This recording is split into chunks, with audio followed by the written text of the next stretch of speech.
ladies and gentlemen, and in this video I sort of want to discuss something a little bit more different from what I usually do. In this video I'm going to be discussing mental health, and in particular how we should treat people with mental health or mental illnesses, and my own personal battle with it. See, my personal experience with mental health is that I've been diagnosed with clinical depression whenever I was 11, I want to say. That stems from a lot of things. One of the most important things it stems from is my childhood. Now, I'm not here to complain and moan about what happened to me. I'm accepting it already. But I lost my father whenever I was 8. I lost my little sister whenever I was 10. I lost my mother when I was 17. Looking back now, mental illness is not something that you can defeat alone. And there's still some places in the world where people with any type of mental health issues or any type of mental illness are seen as outcasts, or they're seen as not wanted. And I can tell you from having the experience of that feeling, it's not a good one. It really isn't. I mean, there's times where, I'm not gonna lie, I've thought about just ending it. It's hard to put on a brave face and pretend that you're happy all the time. You know, whenever a certain day comes up, or you hear a certain song that depresses you, you go right into that mode. And it's hard to get out of it once you're in it. And it's not just depression also that people suffer from, but it's probably the most common mental illness that there is. And with my own personal battle with it, I remember, like, every time it's my father or my mother's birthday, or any date of significance of theirs at all, I can't deal with it that day. There's some days now, even now, as a grown man, where I have trouble even getting up out of bed because I don't want to be here. You know, and some days you just have to muscle your way through it. You have to pull your way through and get out of bed. But the main hell that really goes on in life, and what people don't understand, is that I'm almost certain that everybody has felt depressed at one time or another in their life. Now, is everybody diagnosed with it? No, they are not. And see, that's the thing. The people that are diagnosed with it, the people that aren't, they may have felt depressed a couple times in their life, but it's not a constant thing with them. So they can't fully understand what the rest of us go through. You know, a lot of us with mental illnesses, we've been bullied, we've been made to feel like we're 2 inches tall in life. Some of us even, I don't want to say this because I don't want to give out the illusion that I'm suicidal, but some people have actually killed themselves due to mental illnesses and just harassment in general. Now, what I think we need to do as a society is everybody needs to band together and make the people, not just like myself, but people with worse mental illnesses, also every type of mental illness, actually, make them feel like they belong. Because believe it or not, you've had that feeling too. You may not admit it, but you've had it. Everybody experiences it every now and then. The best way we can beat it is to join together and fight it. And I know it's not easy, and it never will be, but these people like me who are suffering mental illness, who, you know, put a smile on their face and pretend like everything's alright. Some people can see through the facade that it's not, that we're actually pretty much miserable, but other people just take it at face value. And that's what I want to try to eliminate. I want to try to eliminate people taking this at face value, because it is not something to scoff at. It is not something that we enjoy. It is not something that we want.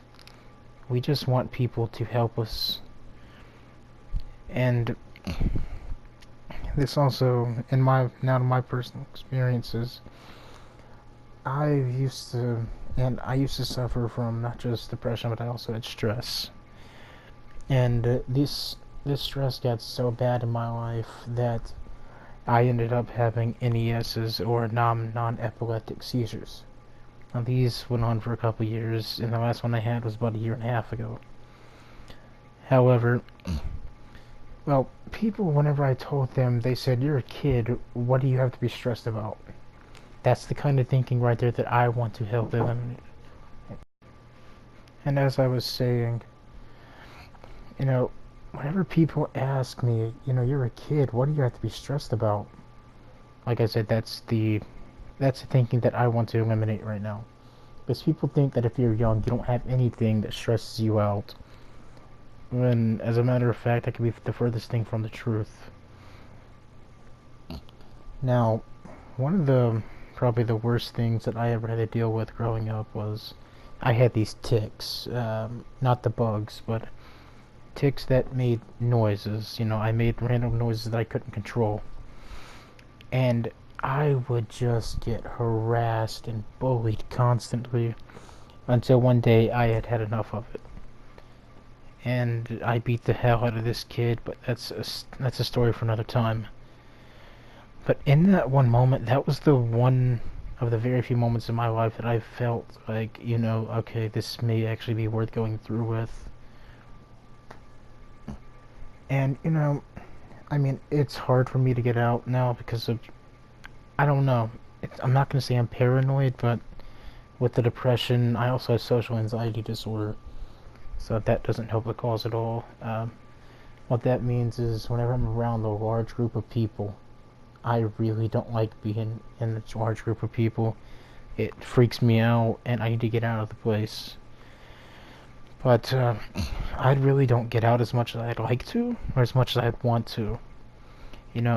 I really enjoy playing this game, playing on my PlayStation, period, but, there's more to life. And I, for one, know that.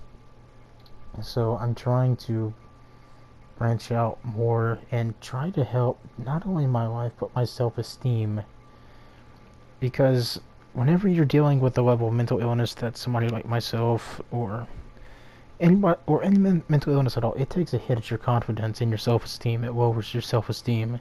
Your confidence takes a hit. Now, one of the things that I constantly hear, now this isn't more in the US, but as I've said, this is third world countries and even some Arabic countries, if I'm not mistaken. They consider people with certain types of mental illness to be a danger to society, and I'm not denying that people with schizophrenia or something like that, they could be a danger. But they kill these people just because they don't act normal. That, to me, is a giant red flag. That is something that does not need to stand in the world. That is something that we need to get rid of. Because believe it or not, we are people, alright? We may not be all up there in the head, but if you were to hang out with somebody that is mentally ill, you probably wouldn't even know. Hell, you guys probably know a lot of people that have some mental deficiency or mental illness, and you don't even know. If I remember correctly, it is depression that is the most common, but technically stress is considered a mental illness if it has enough of it. It's not just it's not just the one that's been completely diagnosed. There are some people that have stress over test exams. There are some people that have stress over, I don't know, trying to get their license or asking a certain person out. It's just constantly nonstop. But the best way to combat this, a lot of people say pills. Pills do not, well, they help, but they don't solve the problem. Is just try to do anything you can. If you have to, pull yourself up and get out of there. Get out of wherever you're at, because it will always get better. There is always a brighter day. I want to thank you guys for taking the time to listening to me for this, and I just want to say thank you guys. I love you, and I will see you all very, very soon. Have a nice day. Peace.